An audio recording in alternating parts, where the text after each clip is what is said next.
cappuccino-nya satu ya. Ya, assalamualaikum warahmatullahi wabarakatuh. Selamat pagi teman-teman. Kali ini kita akan membahas tentang bisnis. Jadi 9 dari 10 bagian kehidupan adanya di perdagangan, adanya dalam bisnis. Dan kalau kita lihat gitu ya, Nabi bisnis, ya, dagang gitu. Istrinya juga bisnis, dagang, ya. 4 khalifah gitu ya. Itu 3-nya terkenal dengan bisnisnya, ya, terkenal dengan usahanya. Bahkan orang terkaya di zaman Nabi, Abdurrahman bin Auf, juga pedagang, juga pebisnis. Kalau kita lihat Nabi, wah ini lebih ekstrim lagi. Nabi mulai berdagang di usia 8 tahun, ya, ikut pamannya. 6 tahun udah making money nih, udah menghasilkan uang nih, ya. Melalui apa? Dia menjadi penggembala. Di usia 8 tahun baru dia dagang, magang, ya, ikut pamannya. Dan luar biasa kekayaan dia karena perdagangan, ya. Makanya ketika dia menikah dengan Siti Khadijah di usia 25 tahun dia mampu memberikan mas kawin itu puluhan onta. Nah, dari mana uang ini? Jelas dari perdagangan. Sekarang kita lihat. Misalnya, ya, kalau kita kerja gitu ya. Ini kan udah jelas nih akhir bulan berapa, ya. Biasanya tanggalnya belum tiba, ya, tagihan udah datang, ya kan? Nah, jangan ketawa, ini beneran terjadi. Nah, jadi kalau pengen rezekinya lebih luas lagi, pintunya lebih kebuka lagi, nah, saran saya mesti di bisnis. Kalau belum bisa full time, part time. Jadi paruh waktu nggak masalah, tapi mesti sepenuh hati. Ya, jadi part time boleh, tapi mesti full heart. Jadi mesti sepenuh hati nih, nggak boleh tanggung-tanggung. Nah, kita kan masih punya hari Sabtu, hari Minggu. Nah, kita bisa merintis bisnis kita sendiri di sana. Atau malam masih bisa. Belum bisa juga ya udah istrinya, ya, atau anaknya. Jadi bisa gitu. Sekarang apalagi ada Twitter, ada Facebook gitu ya. Kita bisa mulai bisnis dengan sangat-sangat mudah sebenarnya. Atau apa? Kita masuk ke komunitas. Banyak komunitas-komunitas gitu ya di sekitar kita. Nah, kita bisa mulai dari sana. Nah, saran saya mulai dari yang kecil walaupun impian kita besar. Dan memang juga kita mulai dari yang kecil gitu. Ya, kita lihat. Bahkan Umar mengatakan ya, sepertiga kekayaan itu adanya di perdagangan. Ya, ini luar biasa.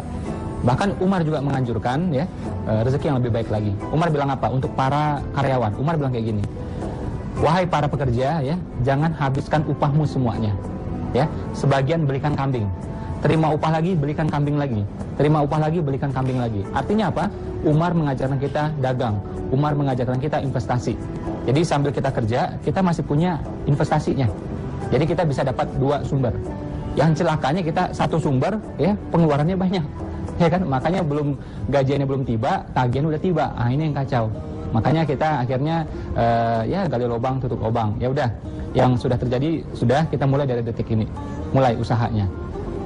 Selalu orang mengatakan, "Mas Ipo, saya nggak punya modal." Menurut saya mending diam daripada ngomong kayak gitu. Itu hanya menunjukkan betapa tidak kreatifnya kita. Menunjukkan betapa tidak gigihnya kita. Ya. Kan kalau pakai kreativitas, pakai kegigihan, hal itu bisa kita kurangi, bahkan kita hilangkan. Oke? Misal nggak punya modal, ya. Nah, kan bisa ambil barang dari sini. Modalnya apa? Nama baik kita. Itu modalnya. Kita ambil barang di sini, kita jualkan di sini.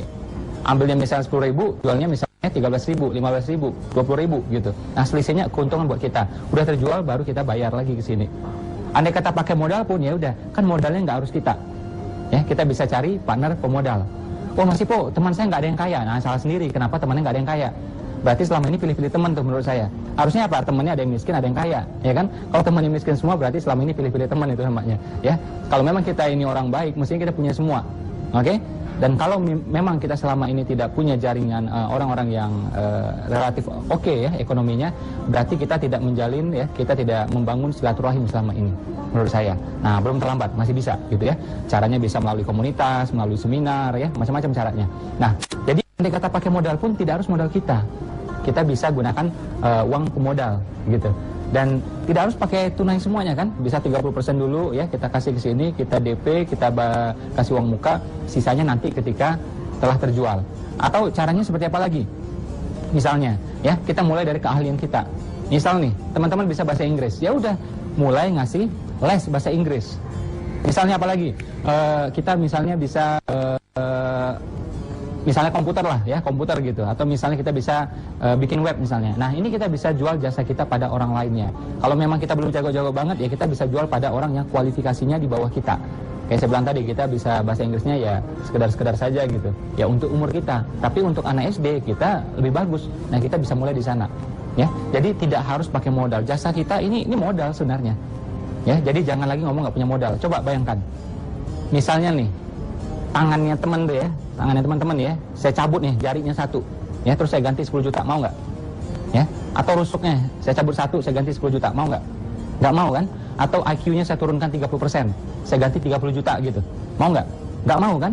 Artinya apa? Dalam tubuh kita ini, kita sebenarnya memiliki modal miliaran, triliunan, tak terhingga sebenarnya. Buktinya saya ganti 10 juta nggak mau. Jadi jangan lagi mengatakan tidak punya modal. Itu adalah jawaban orang-orang yang tidak kreatif, jawaban orang-orang yang tidak gigih. Ya. Jadi ketika ketika saya mulai awal bisnisnya, jadi awal-awal saya jual burger waktu itu, waktu saya kuliah dulu ya.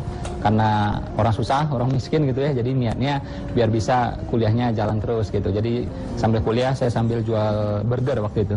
Jadi saya jual burger itu ya dari jam 6 sore ya sampai jam 1 malam setiap harinya. Bahkan sampai jam 4 pagi ya. Jadi kuntilanak udah pulang semua, saya masih keluyuran gitu ya jualan burger waktu itu. Nah, kita mulai dari yang kecil.